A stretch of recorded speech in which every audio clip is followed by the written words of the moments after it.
Olá, que a paz de Deus seja convosco. Comecemos por fazer uma breve oração. Pai nosso que estás nos céus, santificado seja o teu nome. É no nome de Jesus que eu oro a ti e que te peço, Senhor, que neste momento, quando vamos meditar e estudar a Tua Palavra, Senhor, fala connosco.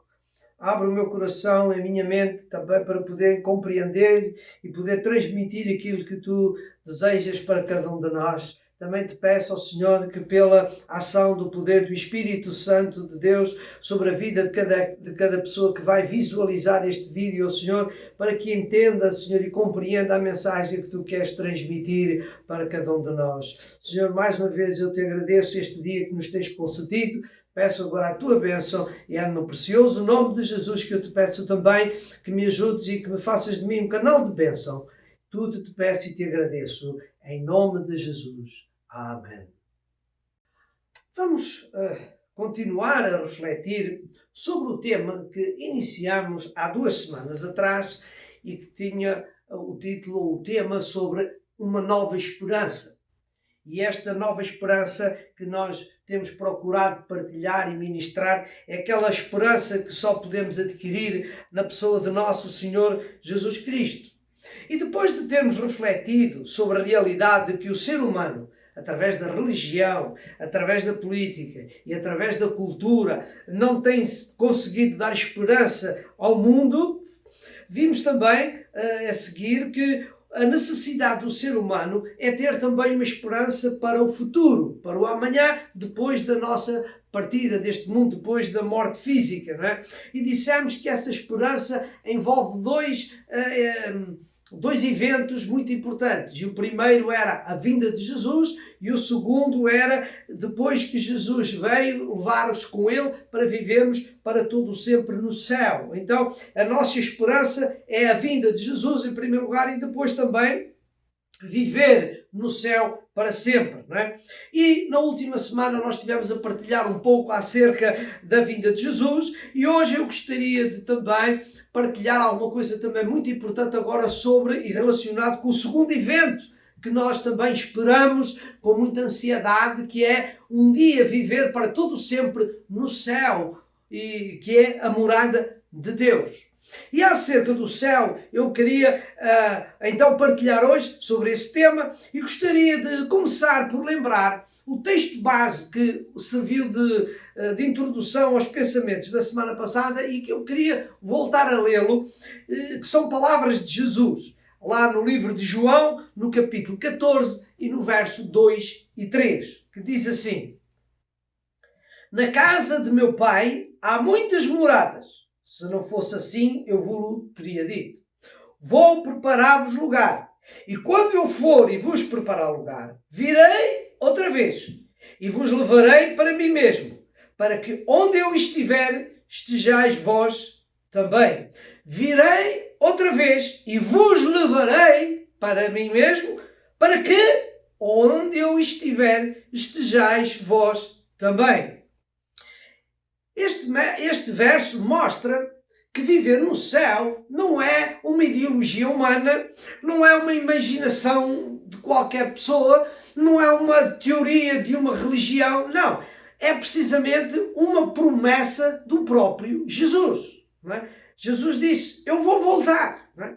E é por causa desta promessa de Jesus voltar que nós vivemos nesta esperança de um dia estar com Ele, porque Ele prometeu. E a palavra de Deus diz que as promessas de Deus não falham. Então, se Jesus prometeu, nós temos esta esperança de um dia viver com Deus para todo sempre, na presença, na sua mansão, no céu. E é por isso que nós também temos que entender a forma como o nosso inimigo espiritual trabalha contra nós, procura destruir-nos, não é? Aquilo tudo que ele faz contra nós. Porquê? Porque ele não quer ir sozinho para um lugar que lhe está destinado, que é o inferno, não é? Que é um lugar de fogo. A palavra de Deus diz que o inferno está destinado ao diabo e aos seus anjos, não é? E porque o diabo não quer ir para lá sozinho, então ele está, por todos os meios, a tentar trazer, a angariar mais adeptos para si, destruir as vidas das pessoas, para que eles possam também fazer parte do grupo daqueles que irão para este lugar terrível e horrendo que Deus preparou para o diabo, mas ele também irá levar muitas pessoas com ele.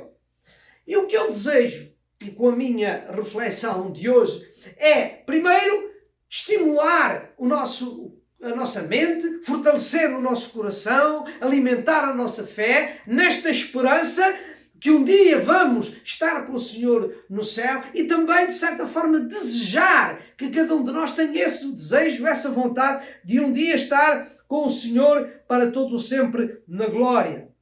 Então, eu gostaria de, com o apoio das Escrituras, então estudar um pouco e vermos um pouco acerca do céu. E as Escrituras não dizem tudo sobre o céu, não há uma clareza clara sobre o céu. Mas as Escrituras dão-nos muitas referências, falam de muitas coisas referentes ao céu e é através dessas referências que nós nos estimulamos e percebemos que o lugar, o céu, por onde Jesus prometeu levar-nos, é um lugar inigualável, é um lugar sem comparação. Então eu gostaria de partilhar algumas dessas referências. E a primeira referência é que o céu é a morada de Deus. E nós vemos isso em muitos versículos, mas eu vou usar este como texto de base. Isaías, no capítulo 66 e o verso 1, a parte A deste verso, a parte inicial do verso, que diz assim: Assim diz o Senhor, o céu é o meu trono e a terra o escabelo dos meus pés. Assim diz o Senhor, o céu é o meu trono. E nós temos aqui logo duas notas muito importantes que nos ajudam a refletir e a compreender esta realidade de que o céu é a morada de Deus. E as duas notas, que a primeira é esta. Primeiro, é a palavra Senhor. E neste verso, não é, aqui no hebraico, a palavra Senhor é Adonai.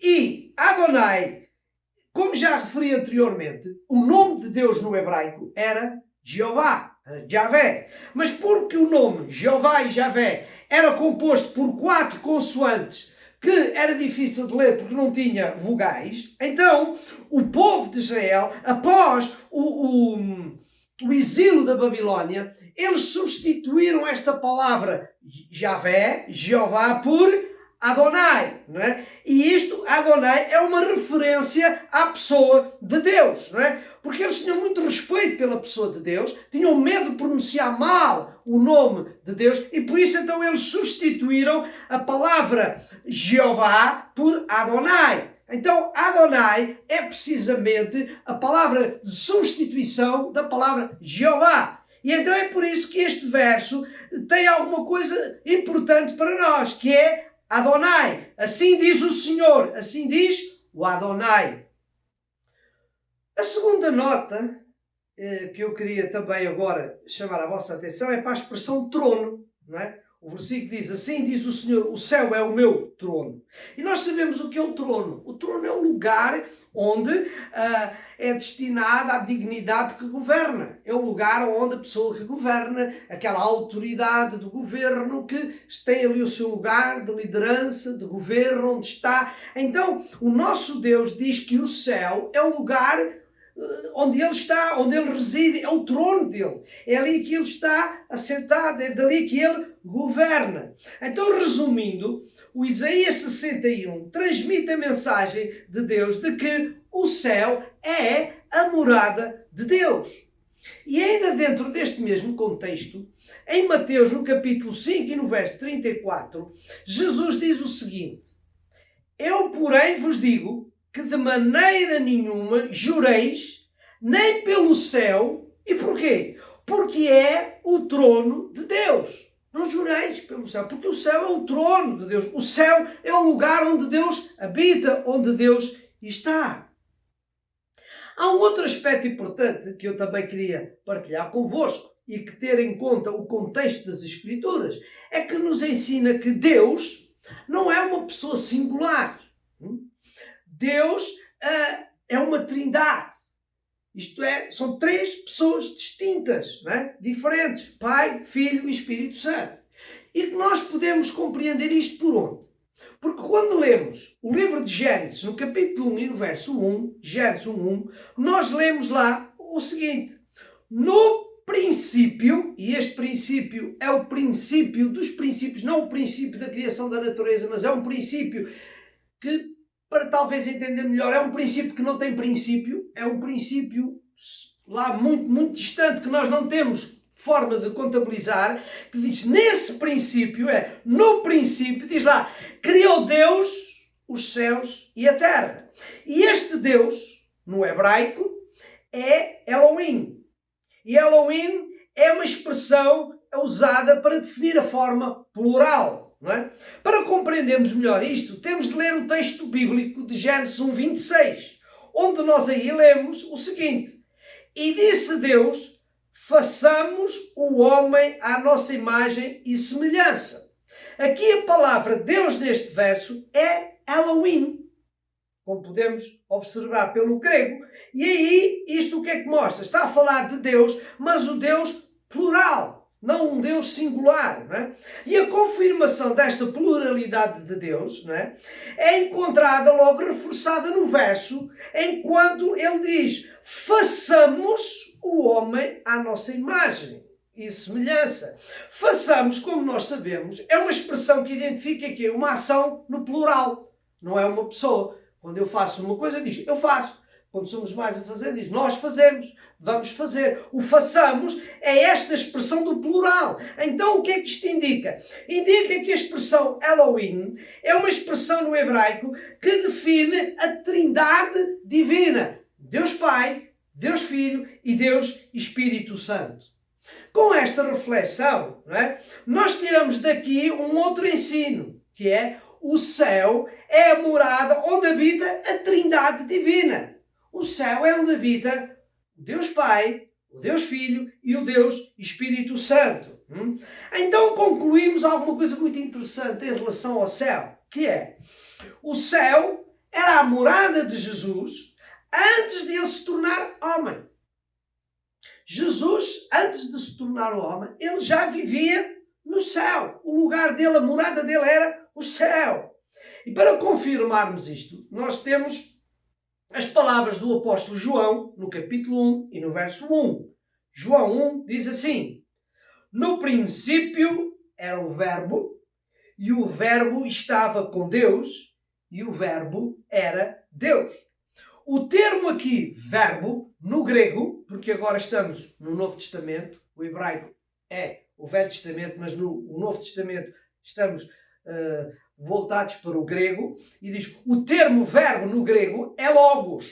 Não é? E também podemos perceber então pelo texto também do versículo, que nós estamos até passar pelo rodapé para vocês poderem perceber. Não sabemos muito pronunciar todo o grego, mas facilmente olhamos e vemos a expressão ali, logos. E logos significa, no grego, palavra. Não é? E nas Escrituras, esta palavra é uma referência a Jesus. Porque Jesus é a palavra, é o poder da ação de Deus. Não é? A Bíblia nos ensina que tudo o que foi criado por meio de Jesus. João, no capítulo 1 e no verso 3, neste capítulo que estamos a ver, mas agora o verso 3, diz lá, todas as coisas foram feitas por Ele. E sem Ele, nada do que foi feito se fez. Não é? E podemos então fazer ligação ao início de Gênesis, quando lemos lá que Deus falou e aconteceu. Deus falou e apareceu. Portanto, esta palavra, este poder da ação de Deus está em Jesus. Por isso ele é o verbo, é o logos, é a palavra. Não é?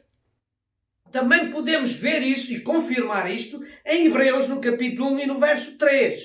Hebreus 1:3, que diz, nestes últimos dias, Deus falou-nos pelo Filho, a quem constituiu o herdeiro de todas as coisas. E este Filho, como nós percebemos, fala de Jesus. Portanto, Deus falou-nos por intermédio de Jesus e diz, a quem constituiu o herdeiro de todas as coisas, pelo qual também fez o universo. Cá está a confirmação de que Jesus é a palavra. Jesus é este logos, é este verbo que nós queremos referir e que estava com Deus.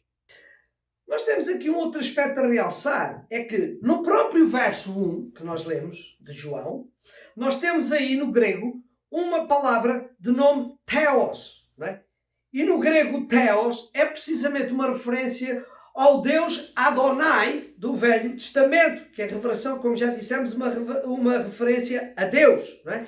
E vemos aqui que, então, o que é que diz lá? Diz que no princípio era o Verbo e o Verbo estava com Deus. E este Deus é Theos, não é? Theos. E isto não apenas confirma que Jesus é o Verbo, como também comprova que Jesus é Deus. Não é? Porque ele diz que ele estava com Deus. E então ele estava no princípio com Deus, o Pai. Não é? Podemos então reforçar ainda esta realidade no verso 14. Onde é que nós lemos? E lemos o seguinte no verso 14. E o Verbo, cá está a referência a Jesus, se fez carne e habitou entre nós. E nós não temos dúvidas que quem foi o ser divino que se fez carne e habitou entre nós foi Jesus, não é? E diz, e o Verbo se fez carne e habitou entre nós. Já está. Para concluir e para unir todos estes textos, vemos que Jesus é o Verbo e o Verbo estava com Deus, não é? Então, nesta breve explanação, nós vimos que o céu é o lugar onde Jesus estava antes de vir a este mundo, porque ele já habitava com Deus. O texto da palavra de Deus diz que antes que o mundo existisse, já Deus tinha preparado Jesus como o nosso Salvador. Então, Jesus, ele habitava já no céu antes de vir a este mundo, não é? Mas também há outra verdade importante também. É que o céu é também o lugar onde hoje Jesus está. Não apenas esteve, mas ele também está. Portanto, o céu hoje é a morada também de Jesus. Depois da ressurreição, Jesus viveu e esteve com os seus discípulos durante 40 dias, para que eles pudessem conhecê-lo, ver que afinal não havia ali um fantasma, que Jesus era mesmo real, verdadeiro, que morreu e ressuscitou, não é? E nós sabemos isso. E em certo momento, quando Jesus estava falando com eles, não é? Não vamos ler o versículo, mas poderão ler, eu menciono Atos no capítulo 1 e no verso 9, quando eles estavam a falar, algo extraordinário aconteceu, e nós vemos isso, é que de repente Jesus foi elevado às alturas. E agora sim, vamos ler o verso 11, porque os anjos disseram alguma coisa aos discípulos que estavam vendo Jesus a subir. E ele disse isto. Atos 1:11. Varões galileus, por que estáis olhando para o céu? Esse Jesus que de entre vós foi recebido em cima no céu, há de vir, assim como para o céu o vistes ir. Aquele Jesus está a ser recebido no céu. E ele foi recebido no céu, e é do céu que ele vai descer para nos vir buscar. Em Atos, no capítulo 7 e no verso 56, nós lemos que Estevão, antes de morrer, o primeiro mártir, antes de morrer, ele quando estava a ser apedrejado, diz que ele olhou para cima, para o céu, e ele diz que viu a Jesus no céu. E ele transmitiu essas palavras e diz lá o versículo, não é? O versículo de Atos 7, 56. E disse, eis que vejo os céus abertos e o Filho do Homem que está em pé à mão direita de Deus. Ele viu o Filho do Homem, Jesus, em pé à mão direita de Deus. Paulo, em Filipenses 3:20, ele também diz alguma coisa muito interessante neste sentido. Ele diz, mas a nossa cidade está onde? Nos céus. E é lá dos céus, não é? De onde também nós esperamos o Salvador, o Senhor Jesus Cristo. Ele está lá nos céus e é de lá que ele vai descer. Colossenses 3:1 diz isto. Portanto, se já ressuscitastes com Cristo, buscai as coisas que são de cima, agora, onde Cristo está assentado à destra de Deus.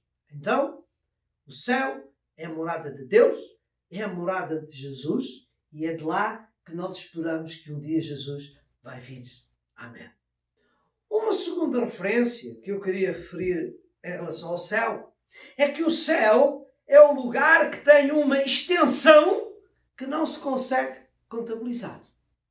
O céu tem uma dimensão que não pode ser medida, não pode, porque o céu é um lugar sem limites.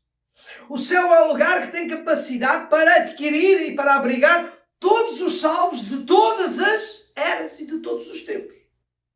Esta realidade é descrita na visão de João, em Apocalipse, no capítulo 7 e no verso 9, onde nós lemos que João viu uma grande multidão de pessoas que eram provenientes de todas as nações e que estavam na presença de Deus. Diz assim o verso 9. Depois destas coisas olhei, e eis aqui uma multidão, a qual ninguém podia contar. E essa multidão era de todas as nações, e tribos, e povos, e línguas, que estavam diante do trono e perante o Cordeiro, trajando vestes brancas e com palmas nas suas mãos. E o verso 13 e o verso 14 diz assim: E um dos anciãos me falou dizendo: Estes que estão vestidos de branco, quem são e de onde vieram? E eu disse-lhe: Senhor, tu sabes. E ele disse-me: Estes são os que vieram da grande tribulação e lavaram as suas vestes e as branquearam no sangue do Cordeiro. Esta multidão são os que vieram da grande tribulação. Então, numa contabilidade global, não é? Ao grupo, à multidão que estamos aqui no verso 9, não é? Que eles dizem que vieram da grande tribulação e que ninguém podia contar, tem que ser somado uma outra grande multidão, que não será menor do que esta, de que já subiram, que já estão na presença de Deus e que subiram com Jesus no dia do arrebatamento. E como sabemos, e agora o tempo não é para nós nos fugirmos do texto, mas é para saber que o arrebatamento vem antes da grande tribulação, e no arrebatamento muitos crentes, muitos salvos já vão subir com Jesus, não é? É uma multidão, e aqui vemos uma outra multidão que João vê, mas é uma multidão que vem da grande tribulação. Então o que é que isto nos ajuda a entender? A entender que esta multidão do verso 9 e a multidão que já estava com o Senhor é uma multidão infinitamente difícil de contabilizar. Então o que é que isto mostra? Mostra que grande, mas grande é a extensão do céu. O céu tem uma dimensão que não se pode quantificar. E o céu é para todos. Não é?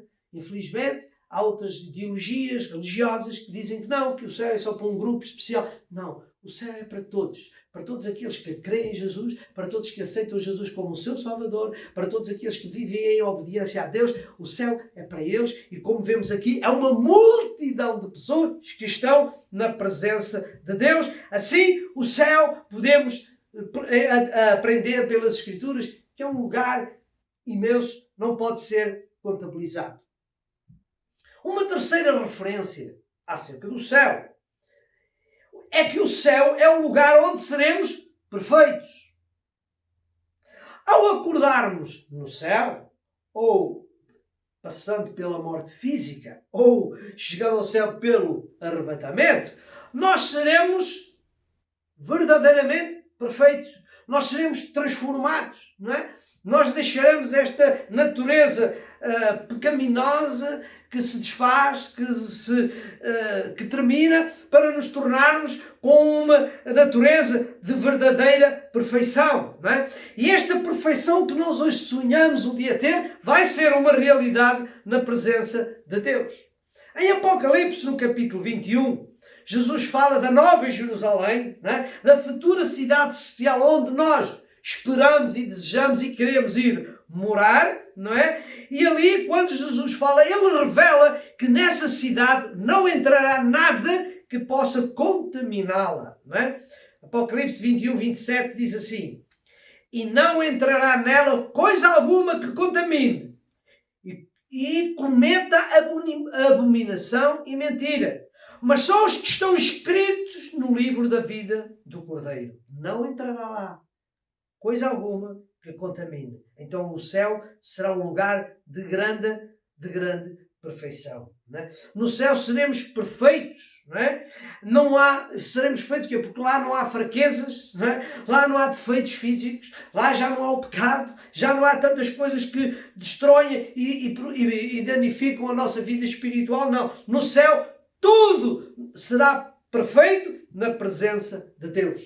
O Apocalipse, no capítulo 21 e o verso 4, diz isto: diz que e Deus limpará de seus olhos toda a lágrima. Daqueles que estarão na presença de todo o ser humano que estará lá, Deus limpará dos seus olhos toda a lágrima. E não haverá mais morte, nem pranto, nem clamor, nem dor, porque já as primeiras coisas são passadas. Esta perfeição não será apenas para alguns, mas será para todos.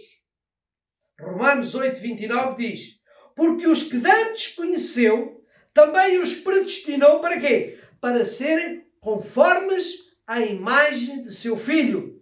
E sabemos que Jesus é perfeito. E nós vamos ser como Ele, não é? E continua o verso dizendo, a fim de que Ele seja o primogênito, o primeiro entre muitos irmãos. E nós também seremos como Ele. 1 João diz isso. Em 1 João 3,2 diz, amados, agora somos filhos de Deus e ainda não é manifesto o que havemos de ser. Mas sabemos que quando Ele se manifestar, e aqui é uma referência ao arrebatamento, quando Ele se manifestar, quando Ele vier fazer o arrebatamento, seremos semelhantes a Ele. Porque assim como é, o veremos. E voltando a Filipenses 3, 20 e 21, que lemos há pouco, Paulo dizia, a nossa cidade está nos céus, de onde também esperamos o Salvador, o Senhor Jesus Cristo. E agora, que transformará o quê? O nosso corpo abatido para ser conforme o corpo glorioso de Jesus. Amém. E vamos ser iguais a Jesus. Ele vai nos transformar para que o nosso corpo deixe de ser um corpo abatido, mas e que seja um corpo glorioso. Amém. Antes de ir ao quarto, eu espero e desejo que cada um que está a assistir a este vídeo possa estar animado e empenhado e desejoso de um dia estar realmente neste céu, que é este lugar indescritível, é um lugar tão maravilhoso, não é? E em quarto lugar, ainda outra referência ao céu, nós podemos ver pelas Escrituras que o céu é o lugar onde a felicidade será constante. Aqui neste mundo nós não temos harmonia, não temos felicidade, não temos satisfação, não sentimos aquele prazer. Porquê? Porque o pecado, não é? A inimizade, a maldade, a falta de paz, que nós já vimos que a sociedade está envolvida, tudo isso nos tira alegria, não nos dá felicidade. Não é? O salmista, no Salmo 120, versos 6 e 7, diz uma coisa muito interessante ali. O Salmo 120, 6 e 7, diz assim, há muito, diz ele, que eu habito com aqueles que odeiam a paz. Eu sou pela paz, mas quando falo, eles são pela guerra. E este era o mundo terreno em que o salmista vivia. Mas quero-vos dizer, e eu penso que vocês estarão de acordo comigo, que este é o mesmo mundo em que nós hoje vivemos. Infelizmente, nós hoje vemos pela televisão, pelas notícias, pelo que estamos a ver, que há pessoas que estão neste mundo, mas são pela guerra, são pelo conflito, são pela agitação, não é? Destroem as coisas, partem as coisas, fazem guerras, fazem manifestações, fazem tudo. Porquê? Porque eles são pela guerra, não pela paz. Mas nós somos pela paz. Nós queremos paz. Mas esta verdadeira paz, como nós conhecemos pela palavra de Deus, não vai existir aqui neste mundo. Por isso eu disse na semana passada e falei nisso. Quando o homem disser a paz, diz o texto bíblico que lhes virá repentina destruição. Por isso, paz não existe aqui. Mas a verdadeira paz, ela vai existir no céu. Assim, o céu é um lugar excepcional, não é? Não existe outro lugar igual no céu. No céu a harmonia será uma realidade. No céu existirá uma perfeita harmonia, uma união, uma alegria, uma vontade única, que é a vontade de Deus e não a vontade de cada um de nós. Não é? Jesus disse, quando ele falou sobre a oração, lá em Mateus, no capítulo 6 e verso 10, o que é que ele diz lá? Ele diz lá, venha o teu reino, e depois diz, seja feita a tua vontade, tanto na terra como no céu. No céu só há uma vontade, é a vontade de Deus. Não é? Assim o céu será um momento maravilhoso, indescritível. Não é? Assim no céu acabará os conflitos íntimos entre os nossos desejos. Não é? Porque o apóstolo, lá em Gálatas 5:17 diz que Porque a carne cobiça contra o espírito e o espírito contra a carne. E estes opõem-se um ao outro, para que não façais o que quereis. Neste mundo vivemos nesta guerra, neste conflito entre a carne e o espírito. Mas na presença de Deus isso tudo vai terminar, não é? Oh, irmãos, nós aqui muitas vezes no mundo vivemos num mundo de perturbador, porque às vezes discordamos uns dos outros e até de nós próprios. Não temos uma amizade completa, não é? Irmão, vemos o quê? Vemos a dor, vemos o sofrimento, vemos as guerras, vemos o racismo, vemos a murmuração, vemos o ódio, a inveja, tudo isto, irmão. Tudo isto agita este mundo. Mas no céu, todos vamos gostar uns dos outros. Todos vamos nos amar uns aos outros. No céu não existe ódio, tristeza, mas existe felicidade, alegria. E essa felicidade e esta alegria envolve a todos, não é?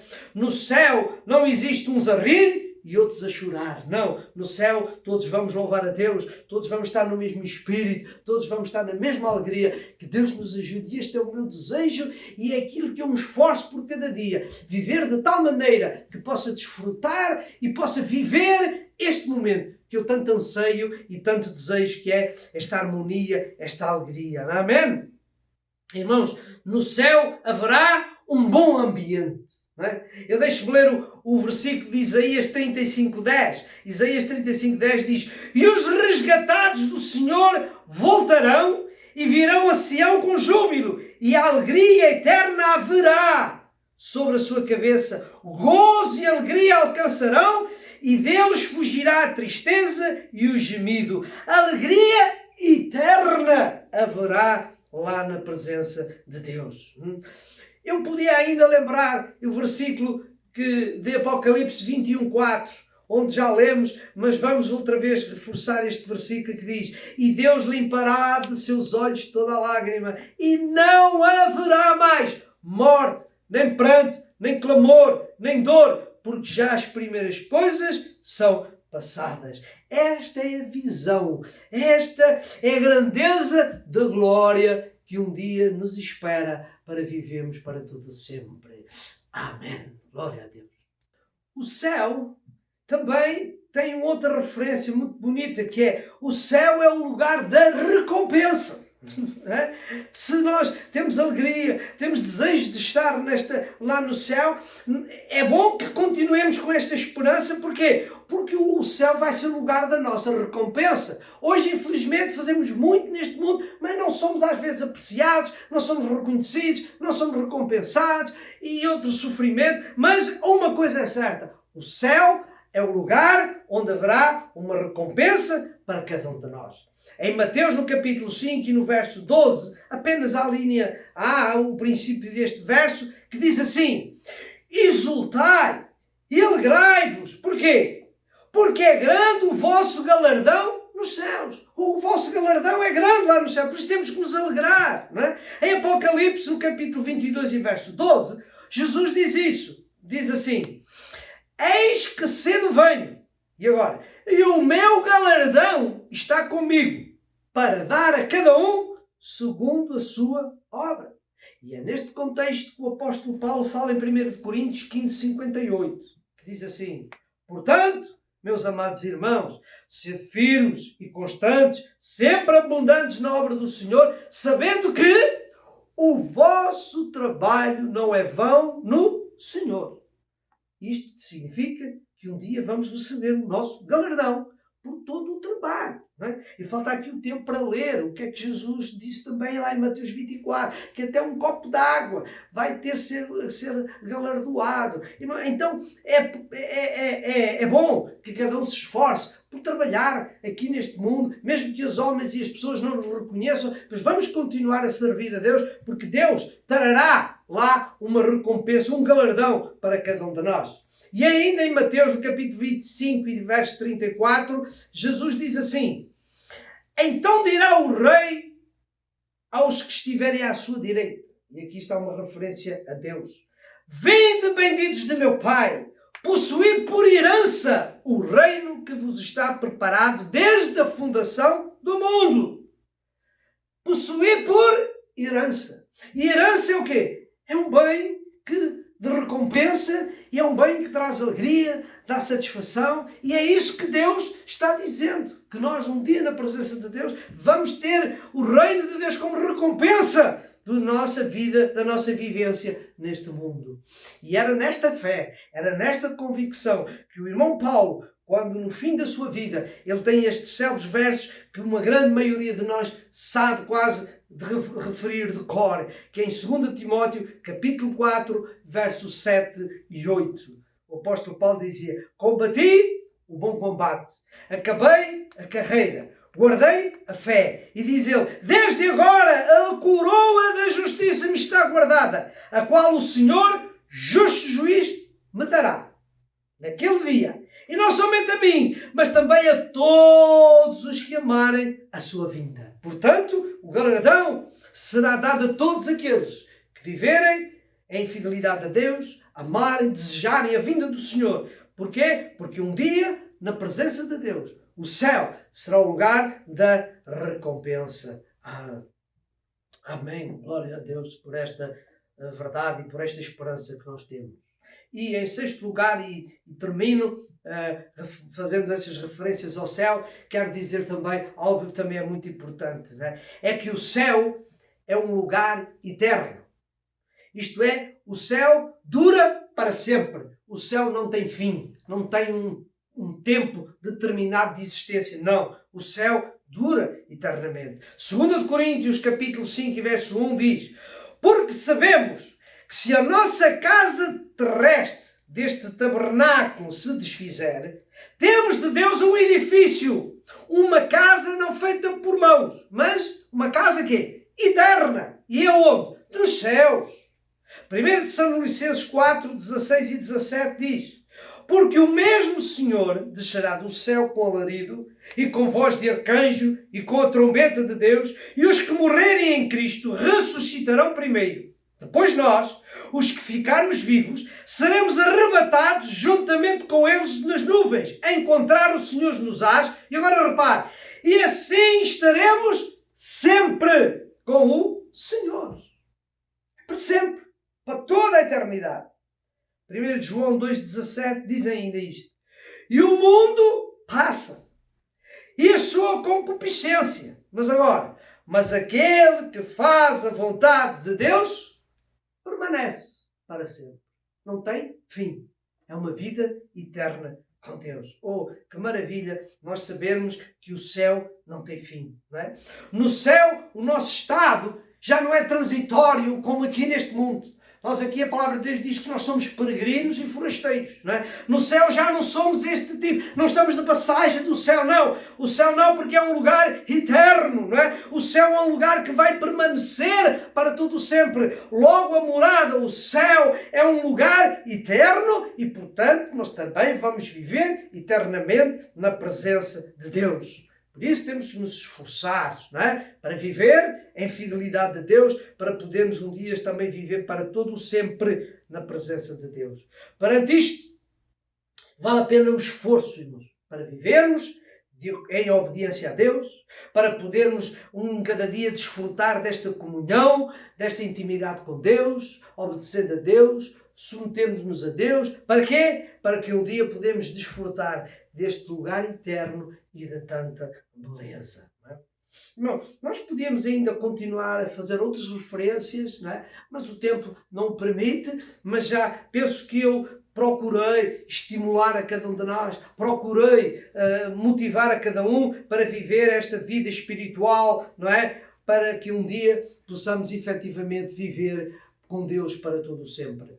Concluo, então, dizendo o seguinte: grande é o privilégio que temos em poder um dia viver no céu, que é a morada de Deus. Porém, não podemos esperar apenas, ou estar apenas a pensar um dia morar no céu, a morada tão bonita, ruas de ouro, coisas tão maravilhosas que a Bíblia fala. Não podemos apenas estar a viver a nossa vida com este alvo, não. Mas o que nos deve estimular e que nos deve envolver e nos empolgar para viver em obediência a Deus, não é o facto de um dia estarmos no céu, não. Mas é o facto de, no céu, temos a presença de Deus no nosso meio. No céu temos temos a presença de Deus connosco, não é? E isto é que é importante, é o facto de no céu estar a presença de Deus que vive e que habitará no nosso meio, não é? Por isso diz a palavra de Deus lá que essa cidade não precisa de sol, não, porque o próprio brilho, cada presença de Deus vai ser suficiente para iluminar todo aquele maravilhoso lugar que nós ansiamos, não é? Por isso, eu estimulo a cada um de nós a viver em fidelidade a Deus. Porque não esqueça aquilo que Jesus disse em São Mateus no capítulo 21. E se nós acreditamos na palavra de Deus em outros textos, como Deus amou o mundo de tal maneira e como Deus nos vai salvar, se nós acreditamos nestes versos, por favor acredite também neste verso que diz Mateus 7:21. E é este verso que eu queria que pudéssemos todos uma vez mais refletir. Diz que nem todo o que diz Senhor, Senhor entrará no reino dos céus, mas aquele que faz a vontade de meu Pai que está nos céus. Nem todo o que diz Senhor, Senhor, por outras palavras, não é religião, não é nem todo aquele que diz que eu sou religioso, eu sou isto, eu sou aquilo, eu sou um pastor, eu sou um ancião, eu sou um presbítero, eu sou um professor, eu sou isto, eu sou aquilo. Não é nada disso que dá entrada no céu, mas sim a fazer a vontade de Deus que estás nos céus. E isso é que é o nosso passaporte de entrada. Não é aquilo que nós somos, não é aquilo que desempenhamos, mas o que é importante é que a entrada no céu faz-se porque nós fomos obedientes e fazemos a vontade do nosso Pai que está nos céus à nossa espera. Amém? Então recordo, para não esquecer aquilo que nós aprendemos, e vou rapidamente recordar o que aprendemos, é que o céu é a morada de Deus, Pai, Filho e Espírito Santo. O céu é um lugar que tem uma extensão que não se consegue contabilizar. Em terceiro lugar, o céu é o lugar onde seremos perfeitos. Em quarto lugar, dissemos que o céu é o lugar onde a felicidade será constante, não tem limites, dura para sempre. Em quinto lugar, o céu é o lugar da recompensa, onde nós recebemos o nosso galardão por aquilo que fizermos neste mundo. E em sexto lugar, o que dissemos é que o céu é o lugar eterno, que dura para todo sempre, não tem fim. Este é a morada, esta é a esperança que eu tenho e que desejo do fundo do meu coração que todos também tenham esta mesma esperança e esse mesmo desejo. Daqui então o meu apelo é para que vamos ser fiéis a Deus para podermos desfrutar de tudo o que Deus tem preparado para nós no céu. Deixe-me ler 1 Coríntios 2:9, porque por mais que nós possamos pensar, olha o que diz o apóstolo Paulo, 1 Coríntios 2:9, eu penso que até foi bonito, foi agradável tudo aquilo que nós tentamos aqui nestes minutos partilhar convosco, mas olha o que diz o apóstolo Paulo. Mas como está escrito, as coisas que o olho não viu e o ouvido não ouviu, nem subiram ao coração do homem, à mente do homem, não subiu, não chegou lá. São essas coisas que Deus preparou para os que o amam. Então Deus tem muitas outras coisas maravilhosas que nós não podemos pensar nem imaginar, mas isso é o que Deus tem preparado para cada um de nós. Amém? Deixa-me aqui fazer um parênteses. Acho que todos nós gostamos de surpresas. Então fique com esta surpresa, que um dia na presença de Deus você vai ver, vai pensar e vai desfrutar de coisas que você nunca imaginou e que Deus tem uma surpresa para cada um de nós. Mas olhe, não posso terminar sem fazer um alerta. Tome cuidado. Como eu disse no início, o diabo, o nosso inimigo espiritual, não quer ir sozinho para o inferno. E o trabalho dele é procurar que você seja um mau servo. Que você que tu, como Jesus falou em São Mateus no capítulo verso 24, 48 a 51, não é? Ele inveja-nos, o diabo odeia-nos, inveja-nos, e por isso ele faz tudo para que nós não sejamos uns servos fiéis, fervorosos, preparados, mas olha o que ele vai tentar fazer de cada um de nós. Olha o que disse Jesus, o alerta que Jesus deixou. Mateus 24, verso 48. Mas se aquele mau servo disser no seu coração, o meu Senhor tarde virá, isto é, o meu Senhor vai demorar em vir. E depois diz, e começar a espancar os seus conservos, e a comer, e a beber com os ébrios, isto é, a viver uma vida sem responsabilidade, não é? sem respeito por ninguém, não é? Diz aqui o versículo seguinte: virá o Senhor daquele servo num dia em que ele não espera e a hora em que ele não sabe, e agora? E separá-lo-á e destinará a sua parte com os hipócritas, e ali haverá pranto e ranger de dentes. E foi como eu disse, este lugar de pranto e ranger de dentes foi criado para o diabo e para os seus anjos.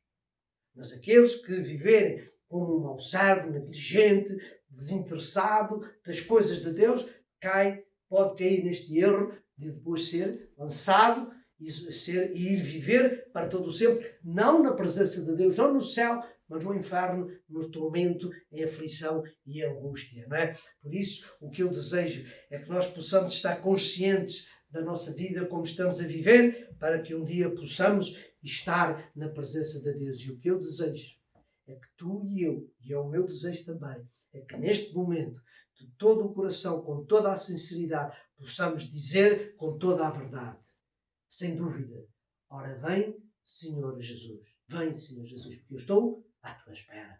E este momento que estamos a viver, da pandemia, da dificuldade, de peste, é um alerta que Jesus está para vir. E preparemos-nos, vivemos em humildade, unidos uns aos outros, para assim podermos dizer: ora vem, Senhor Jesus. Que Deus ricamente os abençoe.